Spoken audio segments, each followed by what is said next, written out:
Welcome to the Education Leadership Podcast, where we bring stories, advice, and insights from world-class leaders right to you.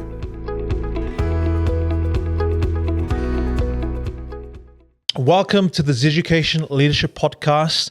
I believe that when leaders level up, everybody wins. Their team, their family, their community, and themselves. Here's something we don't talk about enough as leaders. The stuff that happens at home doesn't stay at home.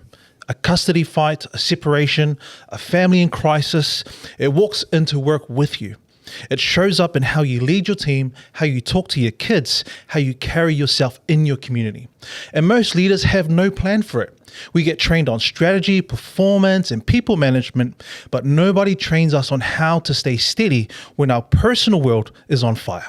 So we react, we lose our cool, we become someone we don't recognize, and the people who depend on us pay the price.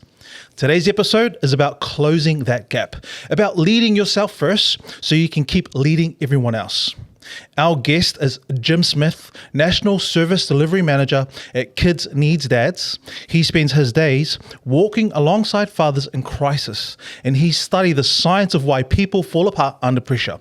He calls himself the Jane Goodall of the family court. By the end of this episode, you'll have a clearer way to spot when you're slipping and a few practical moves to lead yourself back to steady, even when everything around you is not. So let's get into it. Hey, Jim, thanks for traveling up to Tauranga to join us here today. How are you, my friend? I'm doing well, thanks, Percy, and thank you for the invite. I'm looking forward to this one. Yeah, it's been a long time coming. Yeah. You know, for those who don't know, I'm part of the board for the Kids Needs Dads, and Jim's been there since the beginning. Pretty much. It was a journey that probably started, my daughter was 4 at the time. She's now 26. Wow. So that was kind of when I first got involved with the organisation. Back then it was on the cusp of a change. The original entity was one called Union of Fathers. And to be fair, there were a few rat bags in there. So they certainly helped me, and then they asked me to sort of stay out and act as what they call a McKinsey friend or a lay assistant to assist other guys as to go through that court process. And then I sort of kind of recognised that, maybe I just want to keep my arm's length from these guys. But then eventually what happened around about the same time was a lot of those more militant members sort of left, and the more moderate ones stayed, and we formed this charity called Kids Needs Dads. And that's when I want to get involved in that. That's awesome. Yeah. Wow, so you've been involved since your daughter was 4 years old. She's 26 now. Yeah, she's... So if my math is right, 22 years. Yeah, she's living the dream now. She's off. She's been super yachting for years now, and having a great time on her super yachting career. So I miss her terribly, but she's enjoying herself and she's living the dream. Wow. Yeah. That's awesome. Yeah. She must be a proud daughter. Yeah. Look, let's go back in time. Yep. Let's go back to when your daughter was 4 years old. Currently, and since then, you've been walking alongside men and fathers in crisis. Tell us about how you got involved in that. What inspired you to get into this space? Well, it was probably that initial journey and then that support that I was getting from the organisation at the time. And I kind of sort of recognised that, it's all very well getting your lawyer to try and take you through the court process, but they're limited. They have to operate within the box. And so there's some things that they can't do. Whereas an organisation for Kids Needs Dads are able to offer that extra support. And I work in closely with lawyers now quite a lot. Back in the dark old days of the Union of Fathers, those guys were out there protesting outside lawyers and judges' houses in the weekends and that type of thing. And it was a bad look. It was probably not the best way of doing things. And to be fair, in 2004 there was a new changes to the law, and the Care of Children Act 2004 came in.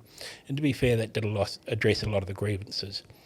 So that was the point of change, and that's when the organisation said no, put that to bed. And like I say, some of the more militant members kind of disappeared into the ether, and this more collaborative and charity was formed, and then that's just sort of rose from there. But it was just that I saw the need, and it's kind of like, these guys, because quite what often happens is you either can qualify for legal aid, or you have to hire your own lawyer, who a lot of guys can't afford. And so there's this big gap between those who can afford legal aid, or who can qualify for legal aid, and those who can afford a lawyer. So if you can't actually afford a lawyer, you have two options. You either self-represent or you walk away.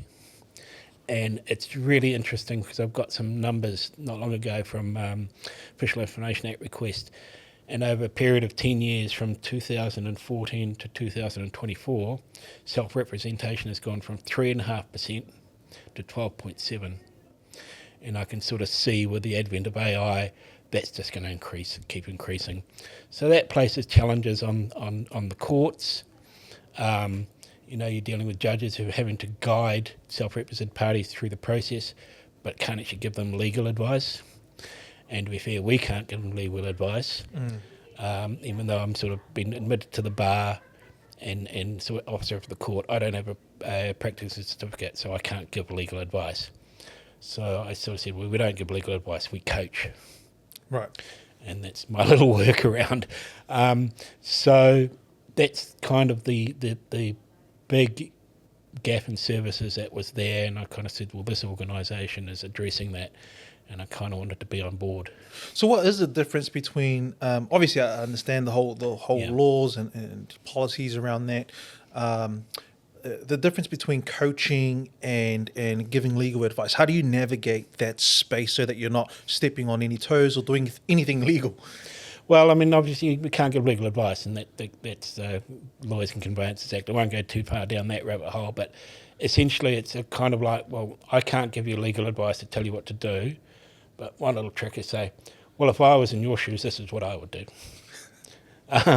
So you can probably get a little bit of leeway with that, but it's really important to let these guys know that you're self-representing. I cannot represent you. Yeah. I cannot give you legal advice, but I can certainly coach you through, help you with your paperwork. Well, that's the whole point of coaching, right? It's not correct. to give them the answers; it's to guide them to find their own answers. Yeah, exactly. Yeah, that's good. Yeah.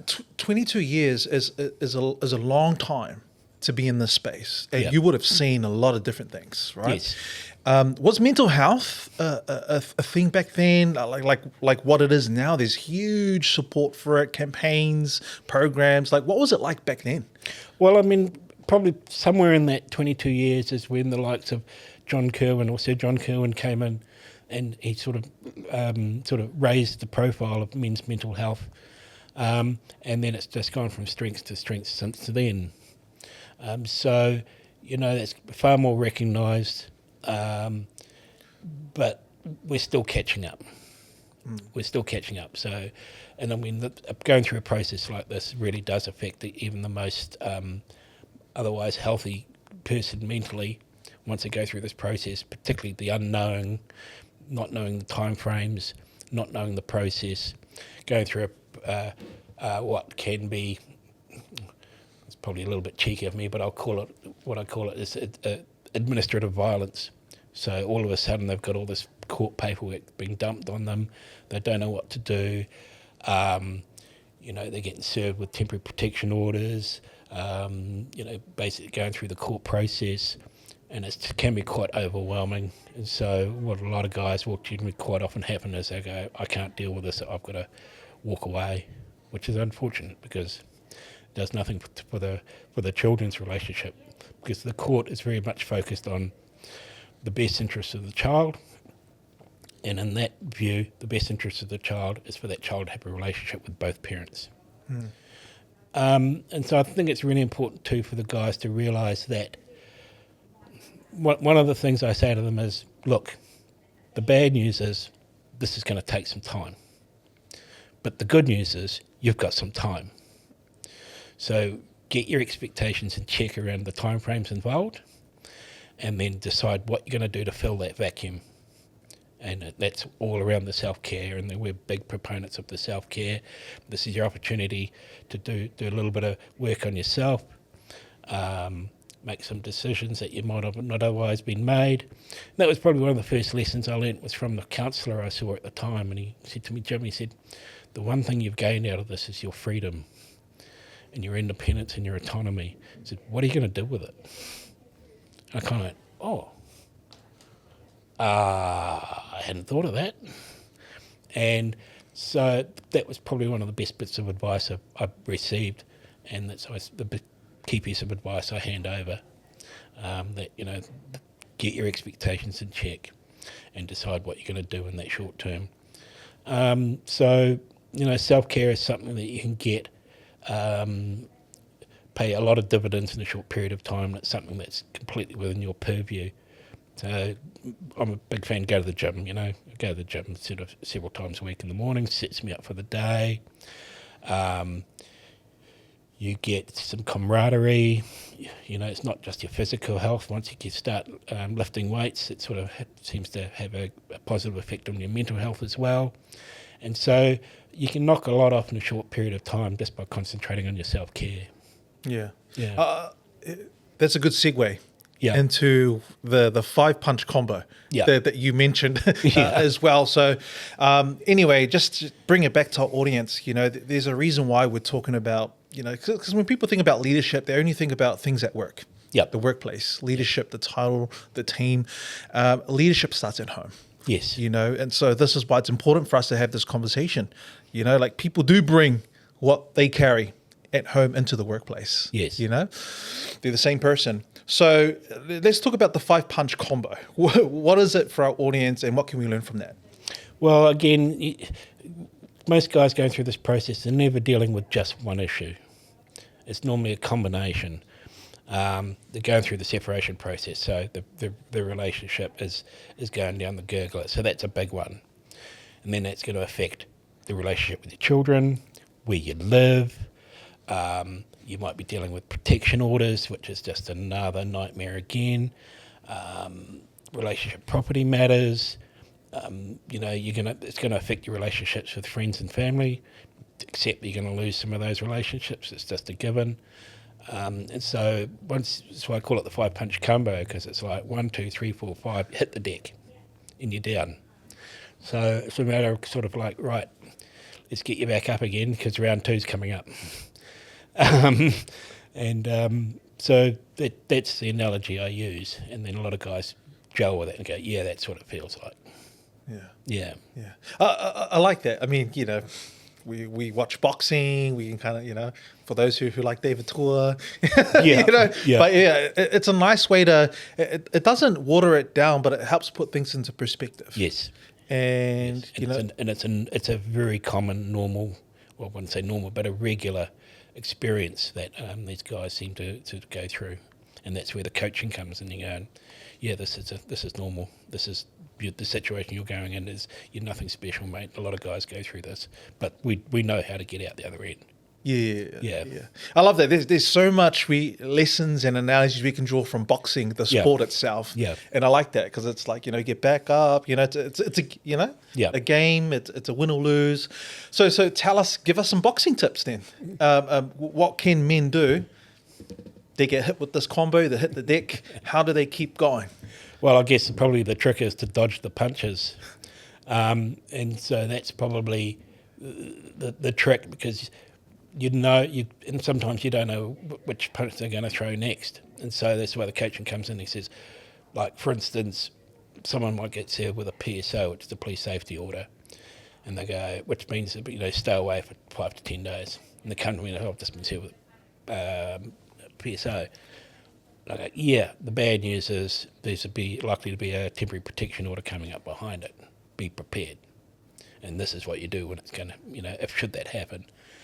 So it's just really letting them know that this is what's likely to happen next, and this is how you deal with it, which is why I like to get these guys early, to try and get them to prepare to say, you're in the ring now. This is likely the strategy that the other party is going to use, and you need to sort of be able to sort of dodge and weave and sort of avoid some of these blows. So you've got to be nimble on your feet and going forward, and that's a lot of it is letting these guys know what the common traps are and how to avoid them. How do you get? And I can't speak for all men. Men who might hit rock bottom, or that happens to them, right? And for some men, they like to keep quiet about it. Yeah. or they don't know how to open up. Right? Yeah. So, how do you navigate that space? Any tips? Yeah, well, again, this is sort of going back into this sort of primal knowledge stuff that I've got. I kind of compare it to a wounded bear that sinks into the back of their cave and licks their wounds and hides away for a wee while. And that's okay, but you can't stay in that space too long, because you've got to come out and face the music and realise that, there's more ahead, and you've got to basically survive this. So that's probably the key. Having said that, I do say there is no shame in taking a tactical retreat. Sometimes if it just gets too much, pull back. Pull back. And one of what's seen as a criticism of the family court process is the time delays. And yes, it does take time to get through this process if you end up going down the family court process. But in some ways it's an advantage, because it allows you to go through that classic grief cycle. So you go through the denial, and then kind of one of the next stages is anger, and we all go through that. So if you can get through those stages towards acceptance, then then deal with the family court process, then you're going to be in a better space, you're going to be in a mind frame, and you're going to be better tolerate what's ahead of you. Having said that, there's probably another thing to talk about with the family court is, as soon as people hear court, they go, okay, this is going to be like who's guilty and who's innocent, and what punishment will be meted out, because that's kind of the perception of people of courts, like a criminal process. That's not the family court. The family court are very different. In fact, they were formed as a standalone court process, as a specialist court, because they take a far more collaborative approach. And it's even written into the Care of Children Act and the Family Court Act that the lawyers have to take this collaborative approach, and the aim is to promote conciliation. So you will find that also with the family court, going in front of a judge is kind of like something that happens way down the line, and the courts will actually go out of the way to try and get the parties to come to their own determinations. So FDR, family dispute resolution, is normally the first cab off the rank. Sometimes you can't even make an application until you've ticked that box. And then even once you get your application to the court and they're accepted, the first cab off the rank after that has happened is round table meeting.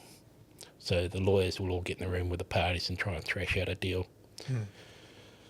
And then if that fails, the next one might be something like a judicial settlement conference, which is pretty much the same thing, except the judge leads it.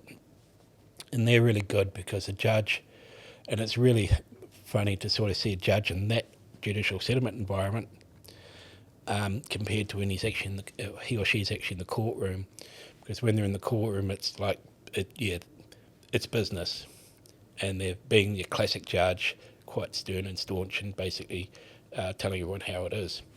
You can see that same judge in a judicial settlement conference, and it's like they're a different person, because they're a lot more amiable, they're a lot more friendly, they're a lot more sort of giving advice to the parties to come to a decision on their own merits. So it's really interesting once you've been in the court process for a while to see the different dynamics come through. But essentially where I'm going with this is the family court want you to come to your own determinations, they want you to write an agreement, and then they're happy to turn it into an order if need be. But the making a decision for the parents is kind of seen as a last resort. Yeah. I like the way that you talk about it. I mean, especially providing a platform where it's normal to talk about this type of stuff. Yeah. Like if you're going through it, there's nothing wrong with you. Yeah. It's part of life. Yeah. It's more about what do you do when it happens, when you get hit with the 5-hit combo, punch combo, right? Yeah. And I think if it's not happening to you, it might be happening to someone in your team or someone close to you, and it's just good to be aware. it can be a tough and a lonely space, especially for men. Yes. The journey that they go through, I can count on one hand how many people I know have gone through that process of, breaking up, divorce, and I think about the kids and that. But it is what it is. Yep. And the best thing that I could do is just to be there, to support, to listen, to help. If you put yourself in the shoes of someone who's just recently gone through a breakup, a tough time, Yeah. right? What would you do next? To kind of move forward. Well, I think one of the things is don't fall into the classic traps. And if the other party decides that their strategy is to play, dirty pool maybe, they may be trying to provoke you. Recognise it for what it is. And in those situations, you've got to keep a cool head, and this is where the Stoicism comes in. And also kind of remember too that if you do end up in one of these type of, we'll take the RTM, the roundtable meetings with the lawyers. My strategy was to treat it like a sales pitch. And in that sense, anyone who's been in sales knows that they're there to promote their own product. They're not there to trash the competitor's product. So even though I was self-representing, and a lot of lawyers are wary of guys who self-represent because some of them can come across too aggressively. But my approach to that was to treat her lawyer and the other parties, and the lawyer for child, like long-lost friends, just like you're walking into a sales gig.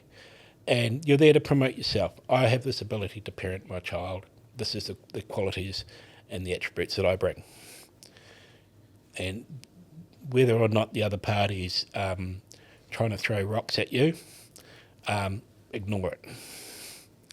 Because everyone will get to see who the reasonable party is and who's the troublemaker. So that's the approach I tend to take, and I've been through this process twice, and that's the approach I took both times, and they were relatively successful. Yeah. Wow. So that's my own experience, and that's the experience I've seen time and time again.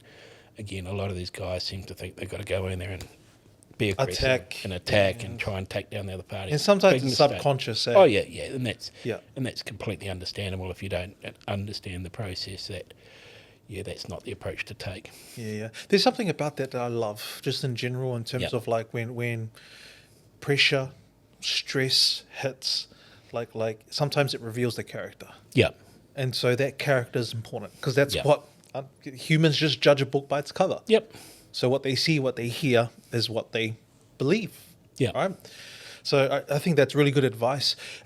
A lot of people, and especially our audience, love to learn from people's stories. Yes. You've given us some really great advice, and I feel like there's a lot of good lessons in your own story. Yeah. So I'd love to hear your journey as well, because this is someone who's walked the talk, who's gone through it himself, right? Yeah. So what is your story?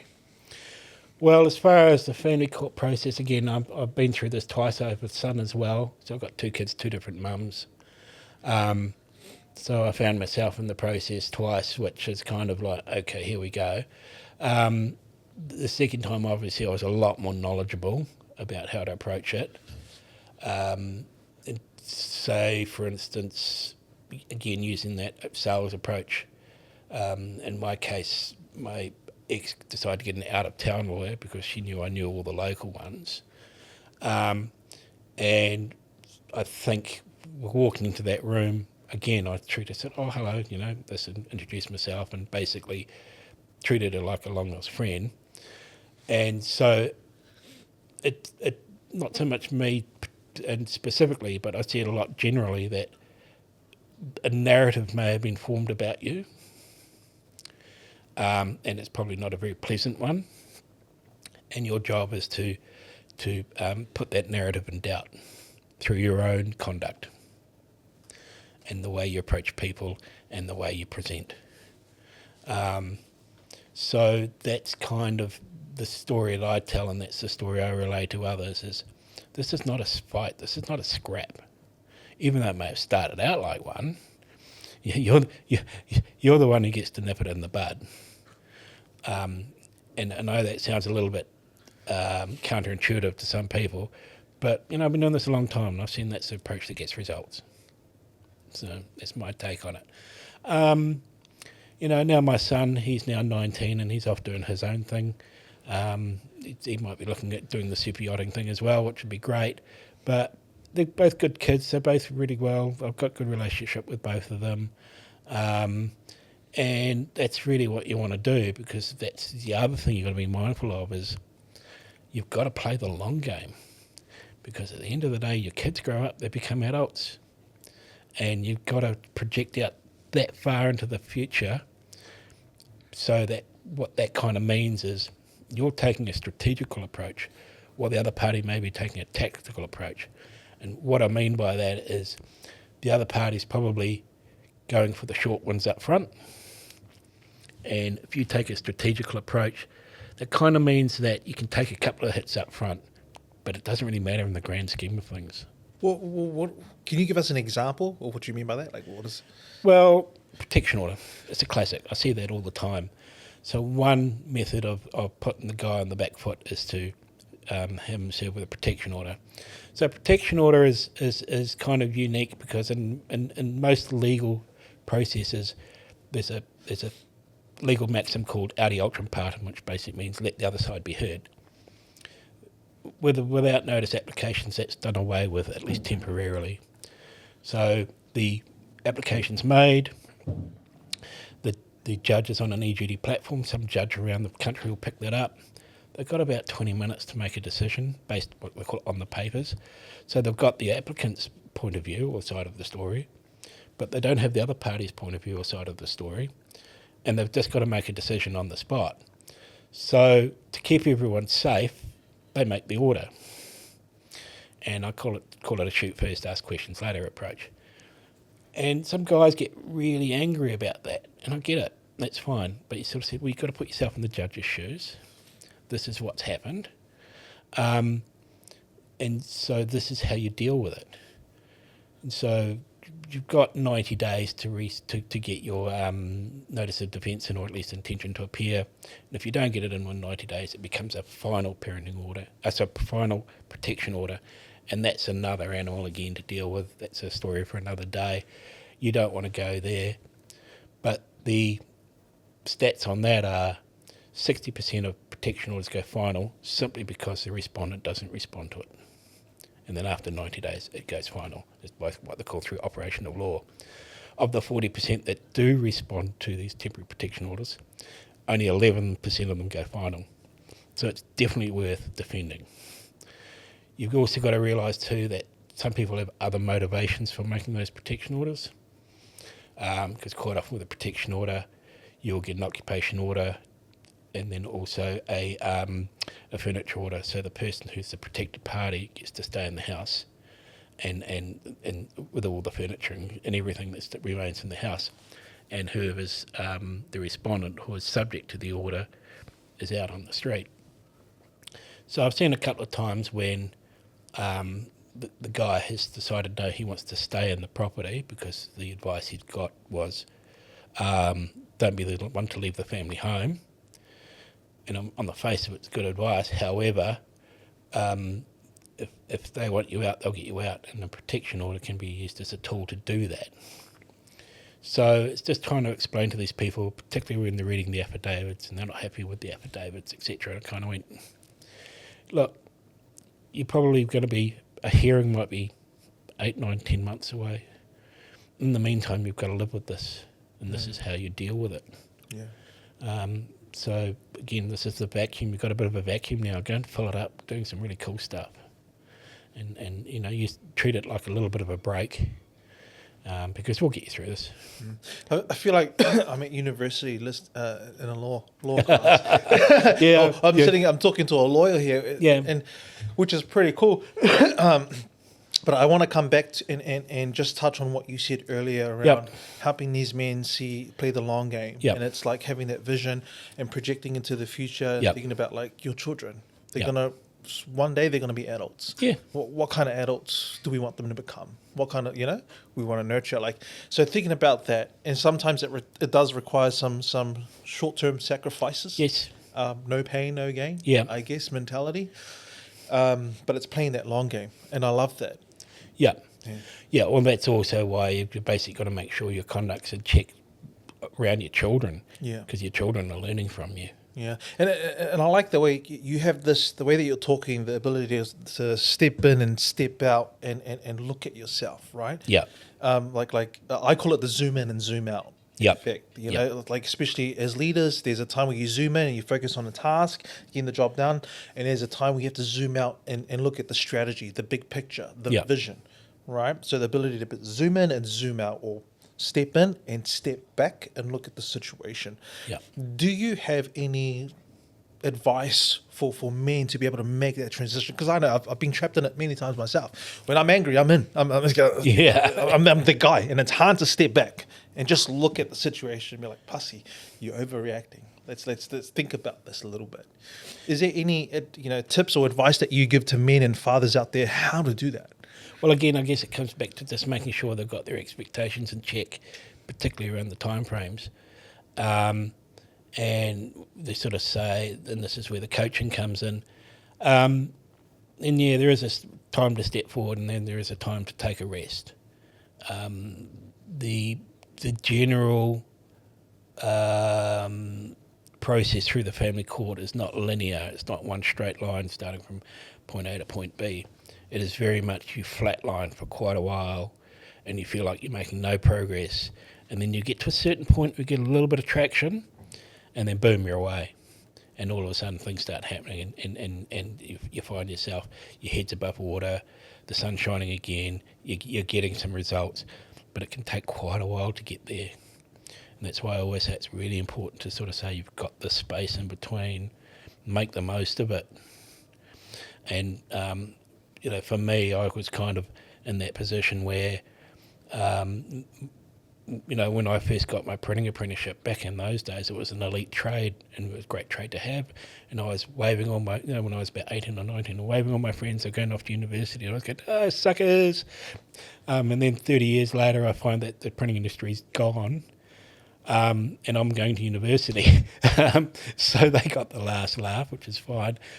But it was basically being that point in my life where I kind of went, my relationship's ended, my skill base has disappeared, I'm having a hard time trying to find a job because of my hand. What the hell am I going to do?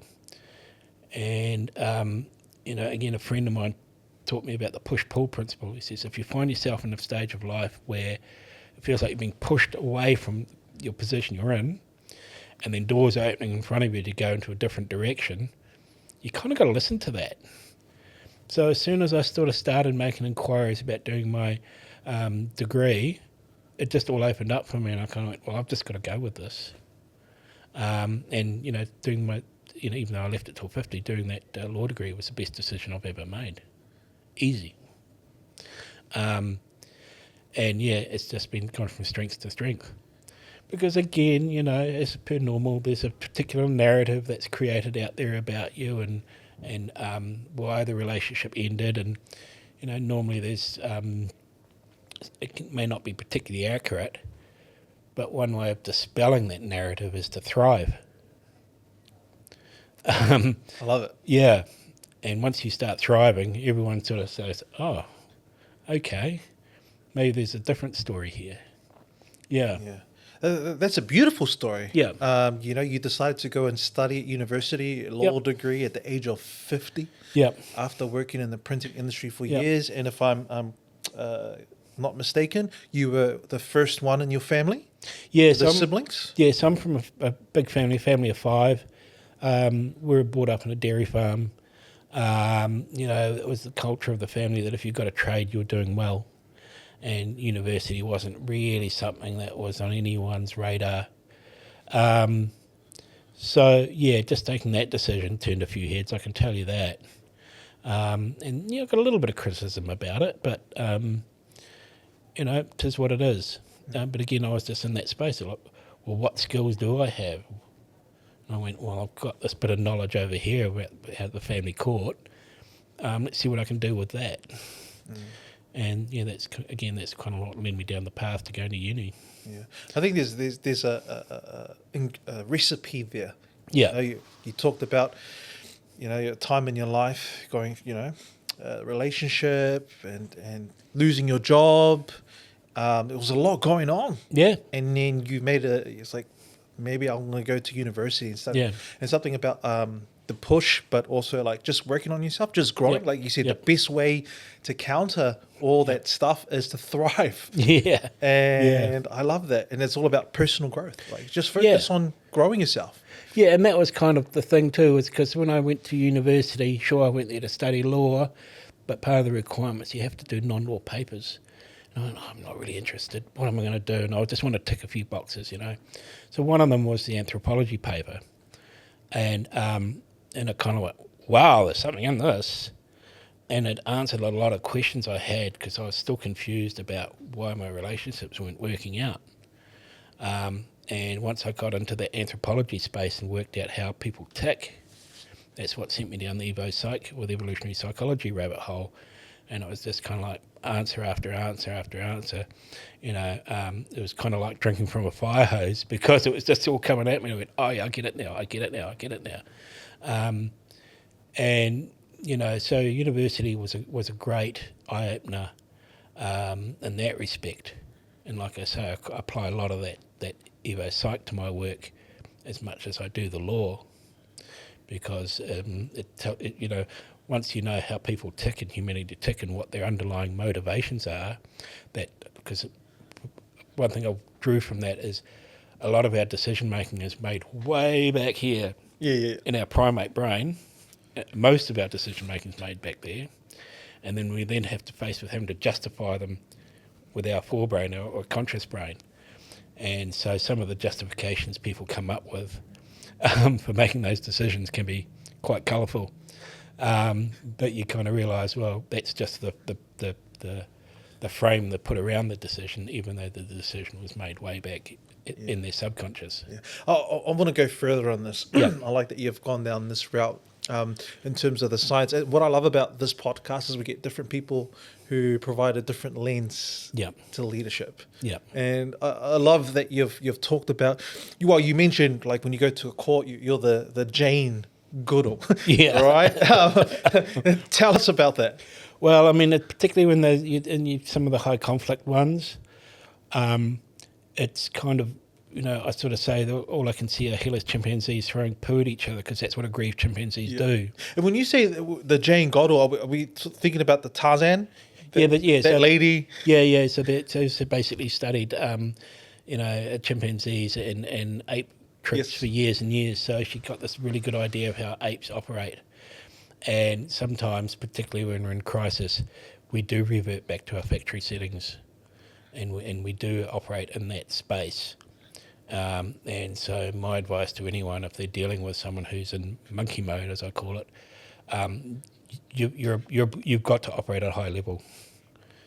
And so they might be sitting there throwing the proverbial poo, but your job is to dodge it, but do not throw it back. Do not throw it back. Don't be a monkey. Don't be the monkey. You got to just recognise it for what it is, and don't react or respond, in kind. And that's where basically keep a cool head, keep your conduct in check, and everyone will get to see that. And that's what will eventually get you through this process. That's pretty cool. There's something about the Tarzan movie. Yeah. For those who know, and I think about the Jane, the character in there, and I think about Tarzan, like how, the character in there, the apes acting like... the Jane Goodall is actually an anthropologist.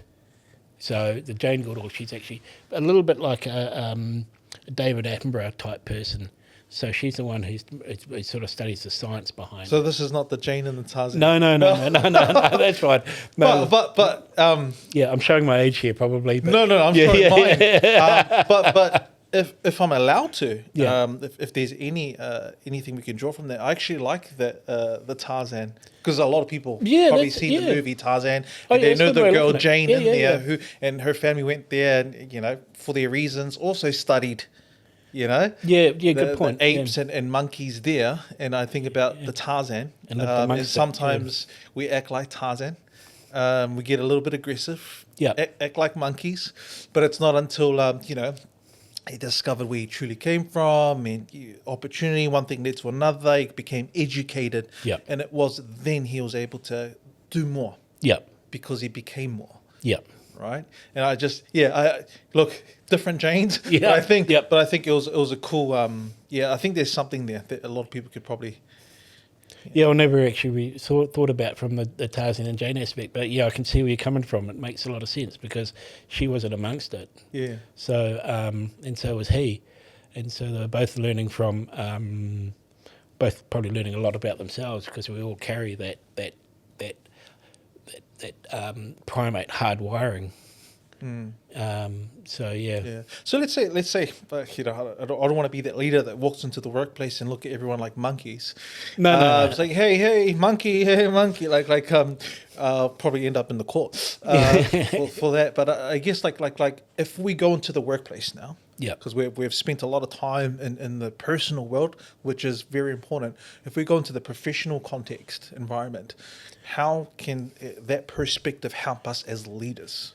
Well, if you want to sort of talk about the troop dynamics from an Evo Psych point of view, if you look at the alpha monkey is not necessarily the most aggressive or the most hard-hitting monkey, because in those type of situations, those monkeys tend to get taken down. The beta monkeys, if you like, will actually start to form a little bit of a coalition and work together to take down the alpha that's being far too dominant in an aggressive way. So it's almost like the alpha monkey, and a proper alpha monkey is almost like the consummate politician who's trying to keep everyone happy, keep the troop dynamics, the morale in the troop going well, and just making sure that they're maintaining their own stance and their own status in the troop. But they're doing that by not using aggression, because they know if they use aggression, then there's likely to be a coup. So if you apply that principle to the workplace, being the leader will basically mean just making sure that the morale is good, everyone's sort of being looked after, they're provisioned well, because there's nothing worse than working for an organisation where you think, I need something, and then the managers are going, oh, sorry, we don't have it, you're just going to have to do with something else. So it's that whole provisioning of being able to make sure everyone's got the tools to do their job, and just keep the, just keep the dynamics flowing within the group so that everyone's happy. So that's the guts of it, really. Yeah. Yeah. Because you're a leader yourself. Yeah. In the organisation, you Yeah. have people that come under you. Yeah. How do you apply it in your own practice as a leader? Well, I guess it actually goes back to my printing days, because even though the organisation didn't have a trainer or a dedicated trainer, it kind of fell to me to take these apprentices on and sort of teach them the ropes. And I really enjoyed it. Taking on these young guys who come through the system and sort of saying, hey, well, this is what we do and this is why we do it. That guy over there may do it slightly differently, but that's okay. I do it this way because, and it was just that whole mentoring. And so I sort of continue to do that now in this role, not only with my clients, but also the other people within the organisation. And we've got one guy in Wellington who I work in very closely with, who's been doing this probably longer than I have. He doesn't have the qualifications or the paperwork that I may have, but he certainly knows a hell of a lot. And I'm always on the phone saying, hey, I've got this case, just bouncing it off you, what do you reckon? So it's also not being shy to ask advice from your other team members as well, to make sure that I think everyone feels good if they're being consulted about decisions, things, how we do things. So if you go back to your staff and say, hey, I'm thinking about doing this, what do you think? And then they get to get their input. And even if you do decide to do it your own way, at least they've felt like they've had a say. They felt heard. They felt heard. They felt had a say. And that's just part of that leadership, rather than just saying, buggies, I'm doing it my way. Yeah. So that's what really seems to get up annoy people. I think that's a great way to put it. Like mentoring. Yeah. Coming back to the leader, a good leader in the workplace is someone who mentors, who helps. You took me down memory lane when you were talking about some of my favorite teachers when I was a kid. Yeah. I remember them, and it was so many years ago. Yeah. I was just a little kid. I remember them because of how they made me feel, and they just believed in me. Yeah. Like they believed in me more than I believed in myself, and just how they made me feel when they were around. Yeah. And I was like, I never thought of them as leaders, but they're leaders. Yeah. Because they saw my potential and they were striving to help me reach it. Nice. As well. Yeah. Nice. And that's leadership. Yeah, that's leadership. So, the old days of the authoritarian boss have long gone. They're just, there may have been a time when trying to get a job was really hard work and you sort of had to put up with bad behaviour from management, but I think those days are largely gone now. Yeah. Yeah.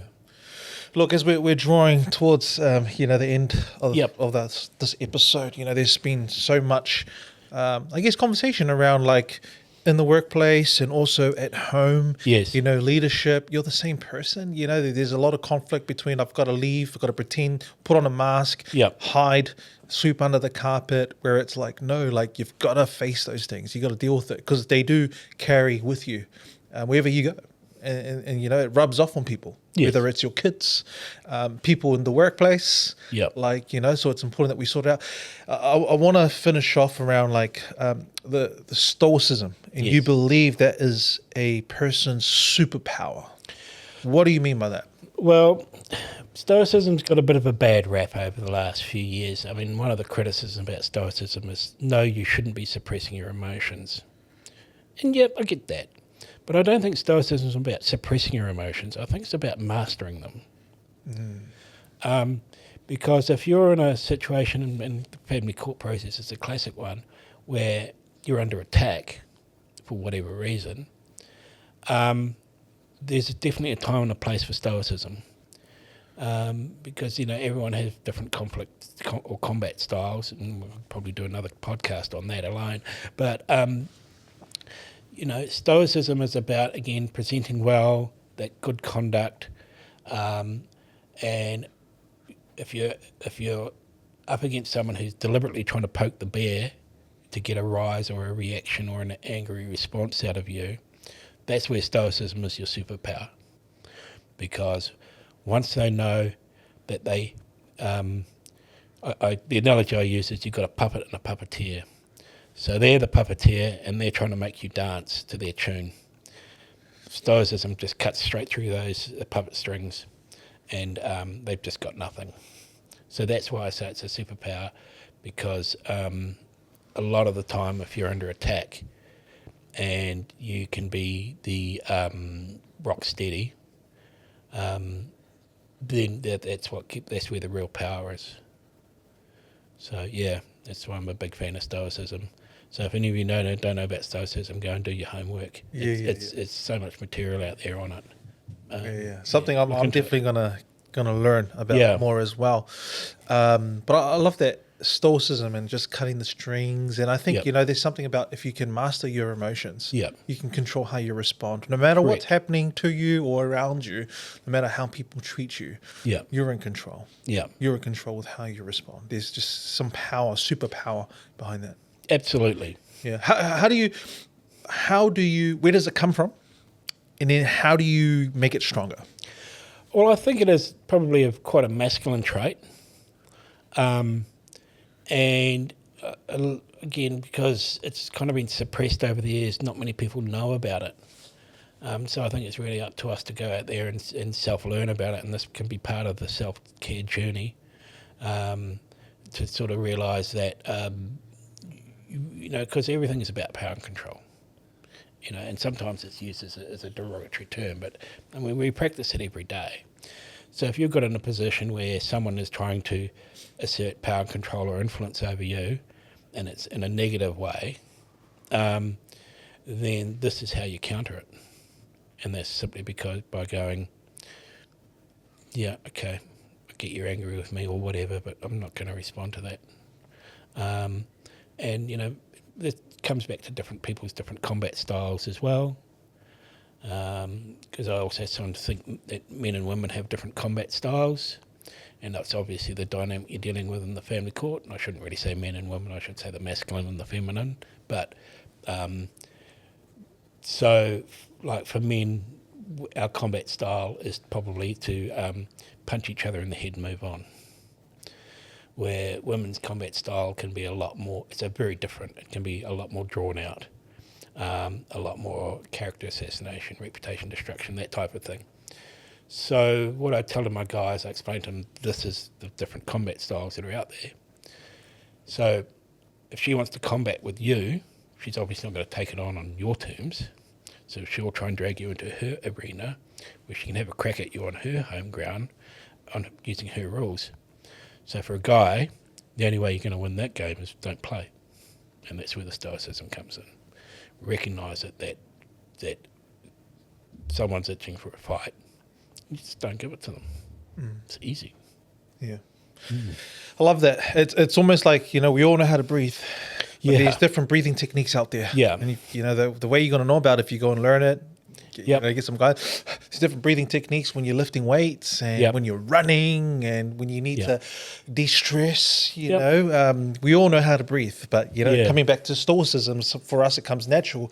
But there are ways where you can master it, you know, and optimize it. Yeah. And it's also an opportunity to teach these skills to your children. Because like you said, they're observing and they will learn a lot from their parents. Yeah. And so if they can sort of say, oh, your dad's got this, because that's a very evolutionary thing too. Because, you know, if the tribe is basically, you know, if the marauding barbarians come over the horizon to take out the village, the women want to know the men of the tribe are going to sit there and go, yep, got this. Rather than sort of running around with with chickens with the head cut off. Yeah. And that's kind of a very attractive proposition for men to be able to present. That ability to go, I've got this. Nice way to end our conversation, you know. With all this knowledge that we've got, you know, we don't use it as a weapon to try and win wars and to beat people. We use it as a tool to serve, to support, to uplift, especially those around us. Yes. Right? So whatever you've heard today, you know, it's think of it as a tool, and how can you use it to help you become a better leader, a better servant, a better father, just a overall better person. You know, thank you so much for your time, Jim. If there's one thing you want our audience to take away from our conversation today, what would it be? Probably Probably learn a little bit about Stoicism. That's really is, again, I don't want to bang on too much about it. I think it is a superpower. If anyone wants to know a little bit more about evolutionary psychology, it's quite a rabbit hole to go down. There's a really good book that I normally recommend, a bit of a gateway to this, is The Evolution of Desire by a guy called Dr. David Buss. Well worth reading. It's an old book now, but it's certainly still relevant. But yeah, it's mighty powerful knowledge to have. And it'll basically sort of get you through the mysteries of life. And like I say, you know, for me, it answered so many questions, and it still does. So yeah, that's the sort of thing to sort of recognise our own hard wiring, our own psychology, and how people operate. Awesome. Thank you so much. You know, our audience does love recommendations, books, any resources like that. So thank you for sharing that with us. But look, thank you for sharing your knowledge, sharing your time. We're much better for it, and we wish you all the best. Jim Smith. Thank you, Passy. I really enjoyed it. Thank you for having me. Thank you for tuning in to the Zeducation Leadership Podcast. If you enjoyed this episode, please share it with someone who needs to hear it. And don't forget to follow and subscribe for more episodes like this.